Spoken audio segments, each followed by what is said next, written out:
غیر لوگوں نے کیا پروپیگنڈا کیا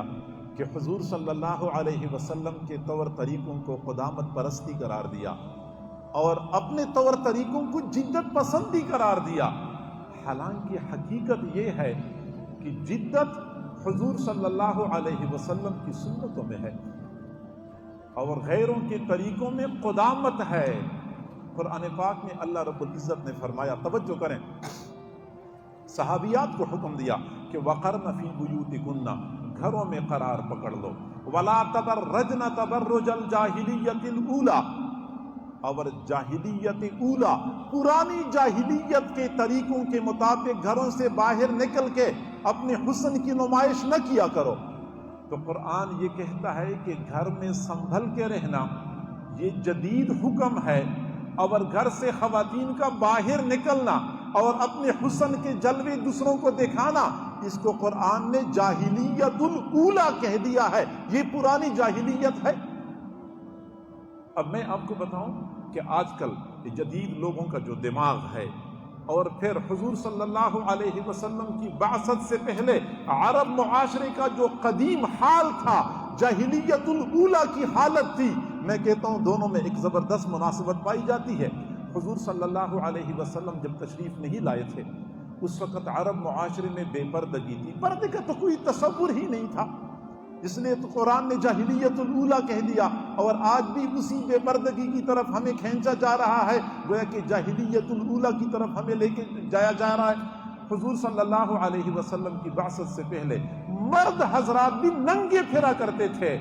بلکہ بیت اللہ کا طواف بھی ننگے کر لیا کرتے تھے، گویا کہ سب لوگوں کے سامنے کپڑے اتار کے نہانا اور سب کے سامنے بیت اللہ کا طواف کرنا مکمل ننگا ہو کے، اس زمانے میں کوئی عار نہیں تھا، اور آج بھی ننگے ہونے کو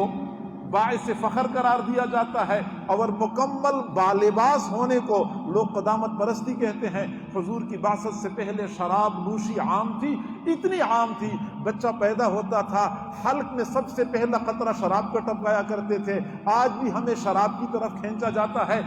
دور نبوت سے پہلے جوا عام تھا، اور آج بھی ہمیں لاٹری اور جوئی کی طرف بلایا جاتا ہے۔ حضور صلی اللہ علیہ وسلم کے زمانے سے پہلے سود کا معاشرے کے اندر سود در سود غریبوں کو سود کے شکنجے میں کسا جاتا تھا، اور آج بھی ہمیں سود کی طرف بلایا جاتا ہے۔ حضور صلی اللہ علیہ وسلم کی بعثت سے پہلے عرب معاشرے میں بے حیائی اور فحاشی عام تھی، اتنی بے حیائی تھی کہ لوگ باقاعدہ باندیاں گھروں میں رکھتے تھے، باندیاں رکھتے تھے، اور اس کو باقاعدہ پیسہ کمانے کے لیے استعمال کرتے تھے۔ آج تو پھر بھی کچھ بچت بچاؤ ہے، اس زمانے میں فاحشہ عورتیں اپنے گھروں پر جھنڈے لگایا کرتی تھی، بخاری شریف کی روایت ہے۔ جھنڈا لگانے کا مقصد یہ ہوتا تھا کہ یہاں اگر کسی بندے نے آنا ہے تو آ سکتا ہے، باقاعدہ جھنڈے لگا کے لوگوں کو دعوت دی جاتی تھی، اور آج ہمیں اسی عریانی اور فحاشی کی طرف بلایا جاتا ہے۔ حضور صلی اللہ علیہ وسلم کی بعثت سے پہلے کھڑے ہو کے پیشاب کرنا کوئی عار نہیں تھا۔ وہ صحیح حدیث ہے بخاری شریف کی کہ ایک دیہاتی بندہ آیا اور مسجد کے کونے میں کھڑے ہو کے پیشاب کرنا شروع کر دیا، اور آج بھی ہمیں اسی تہذیب کی طرف بلایا جاتا ہے۔ تو میرے بھائیوں، یہ خامخواہ کا پروپیگنڈا ہے کہ وہ لوگ جدت پسند ہیں اور ہم قدامت پرست ہیں۔ حقیقت یہ ہے کہ اصل قدامت پرست وہی لوگ ہیں جنہوں نے حضور صلی اللہ علیہ وسلم کی بعثت سے پہلے والے طور طریقوں کو اختیار کیا ہوا ہے اور اسی کو رواج دے رہے ہیں۔